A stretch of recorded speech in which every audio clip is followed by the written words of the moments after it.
Hello students. तो बच्चों, board के क्वेश्चन चल रहे थे चैप्टर 2 वाले। पढ़ाते हैं आगे। क्वेश्चन नंबर 17 पे पहुंच चुके हैं। 2023 वाले कर लिए थे, 22 वाले कर लिए थे, 21 वालों की बारी है। चलिए 21 वाले क्वेश्चंस को करना है। क्वेश्चन पढ़ते हैं। आपको पता है मेरी नेचर है, मैं बिल्कुल टाइम खराब नहीं करता, फालतू की बात कोई नहीं होगी, सिर्फ पढ़ने की बात होगी। चलो करते हैं शुरू। इसमें कहा है which of the following is not the property of equipotential surface. इनमें से कौन सी प्रॉपर्टी इक्विपोटेंशियल सरफेस की नहीं है। पहली प्रॉपर्टी पढ़ते हैं। पहली है they do not cross each other. वे दो सरफेस एक दूसरे को क्रॉस नहीं कर सकती। ये तो इक्विपोटेंशियल सरफेस की प्रॉपर्टी होती है, इसलिए ये हमारा सही ऑप्शन नहीं है। मतलब हमें ढूंढना है कि जो प्रॉपर्टी इक्विपोटेंशियल सरफेस की नहीं है, ये तो है, इसलिए ऑप्शन ए नहीं लगाएंगे। नेक्स्ट पढ़ो। The rate of change of potential with distance. देखो पहली वाली प्रॉपर्टी आपको बता रही है कि दो सरफेस कभी एक दूसरे को कट नहीं करती, ये बिल्कुल सही बात है। दो इक्विपोटेंशियल सरफेस कभी एक दूसरे को कट नहीं करती, इसलिए हमारा ऑप्शन ए नहीं हो सकता। दूसरा, rate of change of potential with distance on them is 0। मतलब इन पे जो पोटेंशियल का रेट होता है, पोटेंशियल का रेट होता है डीवी बटे डेल्टा वी, कह लो डीवी या डेल्टा वी बटे में डेल्टा एक्स। ये जो है ये 0 होता है सरफेस के ऊपर, इसकी वैल्यू 0 होती है। मतलब अगर हम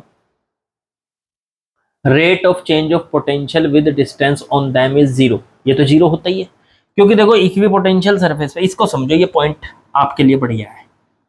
इन्होंने बोला rate of change of potential, potential का चेंज निकाल दिया हमने डेल्टा वी, उसका रेट विद डिस्टेंस, डिस्टेंस के साथ उसका रेट हो गया डेल्टा एक्स से उसको डिवाइड कर दिया, ये बन गया rate of change of potential. Rate of change of potential with distance, इसकी वैल्यू 0 होती है इक्विपोटेंशियल सरफेस में। क्या ऐसा सच है? हाँ सच है, क्योंकि देखो एक इक्विपोटेंशियल सरफेस की खासियत होती है, उसके हर पॉइंट पे पोटेंशियल सेम होता है, जितना यहाँ होगा उतना ही यहाँ होगा। ये है V1, मान लो यहाँ पे V1 की वैल्यू V है, तो V2 की वैल्यू भी बच्चों V होगी। ठीक है, इन दोनों पॉइंट के बीच का डिस्टेंस है डेल्टा एक्स। तो अगर मैं यहाँ से डेल्टा V बटे डेल्टा एक्स की वैल्यू निकालूं तो वो आ जाएगी V2 माइनस V1 बटे में डेल्टा एक्स। V2 की वैल्यू क्या है? V। इक्विपोटेंशियल सरफेस पे सारे पॉइंट्स का पोटेंशियल सेम होता है, तो इस पॉइंट का पोटेंशियल V है तो इसका भी V है, तो V2 की वैल्यू भी V है, V1 की वैल्यू भी V है, बटे में डेल्टा एक्स, ऊपर बन गया 0। तो इसका मतलब डेल्टा V बटे डेल्टा एक्स की वैल्यू 0 होती है, लेकिन हमें बताना है जो नहीं होता, तो इसलिए हमारा ऑप्शन जो है, हमारे लिए ये भी सिलेक्ट नहीं करना, हमें ये भी नहीं करना, क्योंकि ये दोनों प्रॉपर्टी इक्विपोटेंशियल सरफेस की हैं। हमें वो ढूंढनी है जो इक्विपोटेंशियल सरफेस की प्रॉपर्टी नहीं है। चलो नेक्स्ट सी पे चलते हैं। For a uniform electric field, uniform electric field में दे आर कॉन्सेंट्रिक स्फीयर, ये गलत है।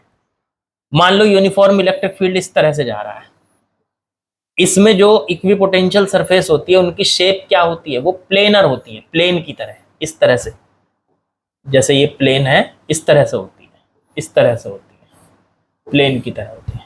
तो ये जो होती है इक्विपोटेंशियल सरफेस, ये प्लेनर होती है, एक दूसरे के पैरेलल। ठीक है, तो इसका मतलब ये इक्विपोटेंशियल सरफेस की प्रॉपर्टी नहीं हुई, ये गलत हो गया। तो वही तो हमें सेलेक्ट करना था, ये हमारे लिए करेक्ट ऑप्शन है, जो इक्विपोटेंशियल सरफेस की प्रॉपर्टी नहीं। They can be imaginary spheres, imaginary spheres ये हो सकती है, हाँ हो सकती है, ये भी हमारे लिए सही ऑप्शन नहीं है, तो C is the correct option. चलो आगे बढ़ते हैं। नेक्स्ट क्वेश्चन में है capacitor plates are charged by a battery. चलो जरा सवाल देखते हैं क्या बोला है। इसमें कहा है capacitor plates are charged by a battery with V volt. देखो कैपेसिटर की ये हो गई प्लेट और इनको चार्ज कर दिया हमने V वोल्ट की बैटरी के साथ। Okay, after charging battery is disconnected and dielectric slab with dielectric constant is inserted between the plates. पहले इसको चार्ज कर दिया, इस पे चार्ज पहुंच चुका है मान लीजिए Q, कैपेसिटर पे चार्ज कितना जा चुका है Q, और पोटेंशियल कितना जा चुका है इस पे बच्चों V, ये पोटेंशियल V। अब इसको हटा दो, बैटरी को हमने हटा दिया। बैटरी को हटाने के बाद इसकी प्लेट्स का पोटेंशियल वही रहेगा V, और चार्ज इस पे Q है, हटाने के बाद भी चार्ज Q है। चलो ठीक है, अब हटाने के बाद बैटरी के बिना लगे हुए इसके अंदर भर दिया हमने डाइलेक्ट्रिक। लो जी, ये भर दिया डाइलेक्ट्रिक। इस डाइलेक्ट्रिक आपको पता है किसको कहते हैं? एक इंसुलेटर भर दिया, प्लास्टिक भर दी, मोम भर दिया, मतलब वैक्स भर दिया, या कुछ भी भर दिया, वुड भर दी, कुछ भी भर दिया इसमें, ठीक है। तो के इसके अंदर हमने डाल दिया, के इसका डाइलेक्ट्रिक कांस्टेंट है। फिर आगे पूछा है the potential across the plates of capacitor will becomes. तो पोटेंशियल इसकी प्लेट्स के बीच में क्या हो जाएगा? देखो, अगर हम बैटरी से डिस्कनेक्ट करके, चार्ज है ये वैसे, पर बैटरी से डिस्कनेक्ट कर लिया हमने इसको, और अब हम इसके अंदर कुछ भी मटेरियल भरेंगे, तो चार्ज ना तो कम हो सकता ना ज्यादा हो सकता। चार्ज नहीं, ना घटेगा ना बढ़ेगा। क्यों? क्योंकि चार्ज प्लेट्स के ऊपर है ना। अब आप उसके अंदर प्लेट्स के बीच में अगर कुछ भर भी देंगे तो चार्ज कोई कम थोड़ा हो जाएगा। प्लेट पे जितना चार्ज है वो रहेगा, क्योंकि चार्ज कम कब हो सकता था? जब बैटरी जुड़ी होती। अगर बैटरी कनेक्ट होती तो वो बैटरी को चार्ज अपना दे देता, या बैटरी से और चार्ज खींच लेता, तब तो हो सकता था चार्ज कम ज्यादा हो सकता था। लेकिन बैटरी से तो ये डिस्कनेक्ट है, डिस्कनेक्ट बैटरी के साथ आपने, और तब इसमें मटेरियल को भरा। तो इसका मतलब तो ये हुआ ना कि चार्ज ना तो बढ़ सकता ना घट सकता। तो आप इस बात को समझो कि दो प्लेट्स या कैपेसिटर को पहले चार्ज कर लिया बैटरी से, फिर अलग कर दिया, और फिर उसके बाद उसमें हमने डाई इलेक्ट्रिक को भरा, इंसुलेटर को भरा। तो इंसुलेटर को भरने में चार्ज ना तो बढ़ेगा ना घटेगा, क्योंकि चार्ज बैटरी से आ सकता है, बैटरी में ही जा सकता है। तो बैटरी हट चुकी है, तो चार्ज प्लेट्स पे जितना है उतना ही रहेगा, लेकिन पोटेंशियल बदल जाएगा और इस के अंदर का फील्ड बदल जाएगा। ये दो चीज याद रखना। मान लो ये चार्ज है, इस पे Q, ये नहीं बदलेगा चार्ज, चार्ज तो सेम रहेगा वही। और फिर भी हमने इसके अंदर भर दिया डाइलेक्ट्रिक K, तो पहले अंदर का फील्ड प्लस वाली प्लेट से माइनस वाली प्लेट की तरफ होता है, तो वो होता है E। और जब हम इसके अंदर भर देंगे डाई इलेक्ट्रिक, तो उसका फील्ड हो जाएगा E/K, याद रखना। और पहले प्लेट्स के बीच का पोटेंशियल V, और जब हम इसके अंदर डाई इलेक्ट्रिक भर देंगे तब हो जाएगा V/K। चार्ज पे कोई इफेक्ट नहीं पड़ता, लेकिन प्लेट्स के बीच में जो इलेक्ट्रिक फील्ड है वो K टाइम्स कम हो जाता है। ये आपको पता है, इलेक्ट्रिक फील्ड की प्रॉपर्टी होती है। जहां पे भी इलेक्ट्रिक फील्ड होगा, अगर वहां मटेरियल भर दोगे तो वो इलेक्ट्रिक फील्ड K टाइम्स कम हो जाएगा। हो गया K टाइम्स कम। अब इलेक्ट्रिक फील्ड के प्रोपोर्शनल होता है वोल्टेज, क्योंकि फॉर्मूला क्या होता है? V बराबर E/D, ये होता है ना। तो V प्रोपोर्शनल है E के। अगर ये K टाइम्स कम हो गया तो ये भी K टाइम्स कम हो गया, सीधी सी बात है। तो इसलिए ऑप्शन सुन लो अब यहां से। अब इन्होंने कहा the potential across the capacitor becomes, potential कितना हो जाएगा? तो K टाइम्स कम हो जाएगा, तो V/K। आंसर हो गया हमारा V/K बच्चों। ठीक है, जीरो नहीं होगा, V/2 भी नहीं होगा, K/V भी नहीं होगा, V/K हो जाएगा। तो ये option number C is correct बच्चों। चलो नेक्स्ट क्वेश्चन में चलते हैं। चलिए नेक्स्ट क्वेश्चन पे आते हैं। क्वेश्चन नंबर 19 क्या बोला है इसने? इसमें 3 capacitors 2 microfarad 3 microfarad and 6 microfarad are joined in series। 3 capacitor हैं, 2, 3 और 6, 2, 3 और 6। अब यहां पे क्या है, अब यहां पे हुआ क्या, इनको सीरीज में ज्वाइन कर दिया, इक्विवेलेंट कैपेसिटेंस निकाला, बड़ा आसान। 1/c इक्विवेलेंट फॉर्मूला लगेगा ये 1/2 प्लस 1/3 प्लस 1/6। एलसीएम ले लो 6, इससे डिवाइड किया 3 से डिवाइड किया 2 और 6 से डिवाइड किया 1, तो ये आ गया 6/6, ये आ गया 1। तो C इक्विवेलेंट की वैल्यू बच्चों 1 माइक्रोफैराड आ गई। यही हमारा आंसर है। इतना आसान। यस, ऐसे क्वेश्चन आने चाहिए बस सारे, ऐसा ही सोच रहे होंगे आप। चलो क्वेश्चन नंबर 20 पे चलते हैं, क्या बोला है देखते हैं। Two parallel plate capacitors X and Y have the same area of plates and same separation between plates. X has air and Y with dielectric constant 2 between its plates. They are connected in series to battery of 12 volt. Ratio of electrostatic energy stored in X and Y. ये भी आसान है। एक capacitor जिसका area और plate के बीच का distance d, दूसरा कैपेसिटर उसका भी एरिया सेम यही प्लेट्स का, और प्लेट्स के बीच का डिस्टेंस भी सेम वही d, लेकिन इसमें बस क्या भरा हुआ है, इसमें भरा हुआ है डाइलेक्ट्रिक K की वैल्यू 2। ठीक है, अब इसको इन दोनों को सीरीज में कनेक्ट करके 12 वोल्ट की बैटरी के साथ हमने कनेक्ट कर दिया, ऐसा बोला है इन्होंने। देखो जो बोला है मैंने वो काम कर दिया, आप पढ़ते जाओ सवाल को और इसे समझते जाओ। देखो यही कहा है ना,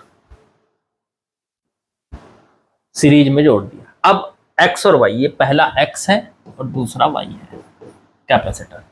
अब इनमें जितनी एनर्जी स्टोर होगी उसको कैलकुलेट करो। तो भाई साहब एनर्जी स्टोर का फॉर्मूला, आप एक बात समझो पहले तो, ये सीरीज में है तो दोनों पे चार्ज कितना जाएगा, सेम Q। सीरीज में चार्ज सेम होता है। ठीक है, अगर मैं इस Q की वैल्यू निकालना चाहता हूं तो बिल्कुल निकाल सकते हो। पहले वाले का कैपेसिटेंस निकाल लो Cx वो होगा एप्सिलॉन नॉट A/d। फिर दूसरे वाले का Cy वो हो जाएगा K एप्सिलॉन नॉट A/d।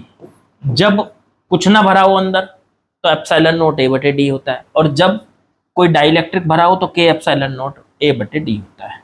अब ये तो C आ गया। अब यहां पे K को लिख लो 2, तो 2 एप्सिलॉन नॉट A/d, तो ये C बन गया, तो ये बन गया 2C। मैंने लेट कर लिया इसको कि ये C है, लेट कर लिया, तो दूसरे वाला हो गया 2C। X का कैपेसिटेंस C है और दूसरे का 2C है। चलो अगर ये सीरीज में लगे हैं तो इनका जो टोटल होगा C इक्विवेलेंट वो निकाल लो। तो सीरीज में कैसे निकालते हैं, 1/c equivalent 1/c plus 1/2c। Series का ये फॉर्मूला है। सीरीज का फॉर्मूला उससे उल्टा होता है R वाले से। ठीक है, तो ये 2C आ गया, इसका एलसीएम ये 2, ये 1, ये आ गया 3/2C। C इक्विवेलेंट की वैल्यू आ गई, उल्टा कर दो इसको 2/3C। ये C इक्विवेलेंट की वैल्यू बच्चों वैल्यू है। चलो ठीक है, इसको उठा के आप इस पे चार्ज निकाल सकते हो। भाई 2 की जगह 1 लग गया, एक कैपेसिटर 12 वोल्ट की बैटरी है, इन 2 की जगह 1 लग गया। इसका C क्या है, C इक्विवेलेंट। इस पे चार्ज निकाल दो, वोल्टेज कितनी है इसकी 12 वोल्ट, तो ये 12 की 12 वोल्ट इसे मिल जाएंगे, तो इसकी वोल्टेज भी 12 वोल्ट आ जाएगी। अब यहां पे आप Q की वैल्यू निकाल सकते हो।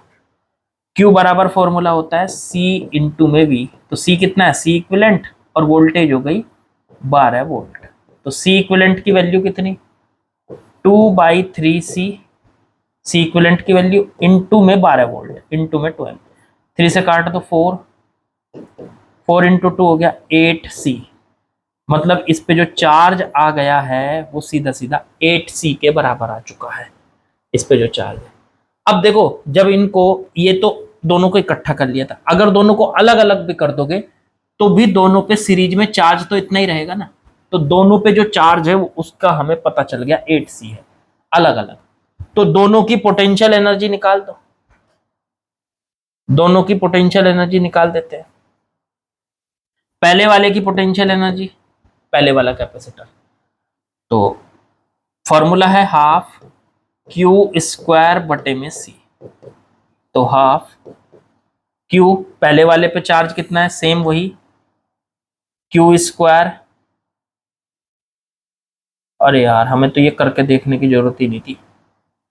चलो अब कर दिया, तो क्यू की वैल्यू 8c का होल स्क्वायर और बटे में c।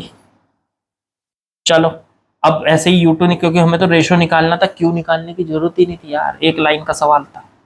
हाफ क्यू स्क्वायर बटे में c, वही फॉर्मूला, हाफ क्यू की जगह वो 8c का स्क्वायर बटे में c। दूसरे वाले का c कितना था, 2c। जब दोनों को डिवाइड करोगे, हाफ से हाफ कट गया, 8c स्क्वायर से 8c स्क्वायर कट गया, c से c कट गया, ये 2। तो U1 बटे U2 बराबर 2/1। अब तो समझ गए होंगे ना आप, इसे हमें क्यू निकालने की जरूरत ही नहीं थी, क्योंकि पोटेंशियल एनर्जी प्रोपोर्शनल होती है 1/c के। अगर क्यू कांस्टेंट है, दोनों पे चार्ज कांस्टेंट था, तो इसी से हो जाएगा, बस इसी से हो जाता। U1 बटे U2 बराबर C2 बटे C1। अरे मैंने ध्यान नहीं दिया कि हमें रेशो निकालना है, मतलब पढ़ा भी लेकिन ध्यान नहीं करा कि रेशो निकालना, नहीं तो यहीं कहीं हो जाता है। अब C2 कितना है, C2 था 2c और C1 था c, बस एक लाइन का सवाल था ये। U1 बटे U2 बराबर 2 आ गया, 2:1 आ गया।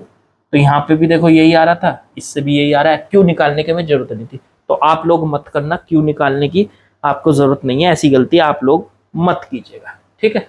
चलो आगे बढ़ते हैं। ये 2021 के बच्चों क्वेश्चन हो चुके हैं हमारे पास समाप्त। 2021 के इतने ही क्वेश्चन थे, ठीक है। वैसे इतने ही लगा के दिए गए हैं मुझे, आगे देख लूंगा मैं कि अगर और इससे ज्यादा होंगे, तो वैसे इतने ही क्वेश्चन हैं शायद 2021 में। तो अगले शुरू करेंगे हम 2020 के क्वेश्चन, ठीक है। तो कल मिलते हैं। आज छोटी सी वीडियो में काम हो गया, ज्यादा क्वेश्चन ही नहीं थे, ठीक है। डेली का डेली प्रैक्टिस करते हैं, रोज हम अगर एक ईयर के क्वेश्चन भी करते रहे, किसी दिन ज्यादा हो जाते हैं। कल वीडियो में शायद 1 घंटे की वीडियो हो गई थी, क्योंकि ज्यादा क्वेश्चन थे, ठीक है, इसमें ज्यादा नहीं थे। तो लाइक शेयर सब्सक्राइब कमेंट ये सब कर दीजिएगा, ठीक है। ये आपकी ड्यूटी है, मैं अपनी ड्यूटी फुल कर रहा हूँ, आप अपनी ड्यूटी कीजिए। कल मिलते हैं, ओके बच्चों।